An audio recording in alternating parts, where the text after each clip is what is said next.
respondesse a nossa pesquisa socioeconômica. Acho que vocês entenderam, tanto entenderam como responderam, e foram sorteados, por isso você recebeu o prêmio. Quanto é importante para essa instituição, que é beneficente de assistência social, conhecer a sua clientela. E qual é a clientela do CIE? A clientela do CIE são os estudantes. Essa é a nossa clientela principal. A gente existe em função das mentoras. A gente existe para incluir os jovens no mercado de trabalho.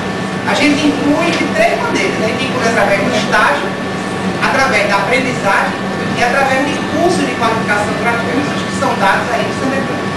Então, a gente fez uma campanha, pediu que os estudantes respondessem, que estagiários respondessem aquela pesquisa, para que pudesse ser melhor e dizer aos órgãos que fiscalizam a ação da gente que realmente a gente não faz discussão, a gente atende a todos. E vocês responderam, acolheram a nossa solicitação, e nós fizemos realmente o sorteio e agora estamos tendo o prazer de premiar.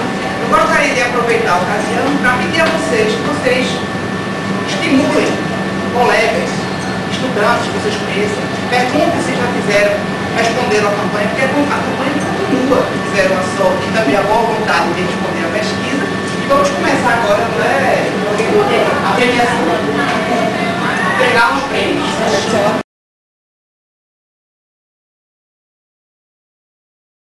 Vamos botar as meninas numa fila, os meninos no outro e outra.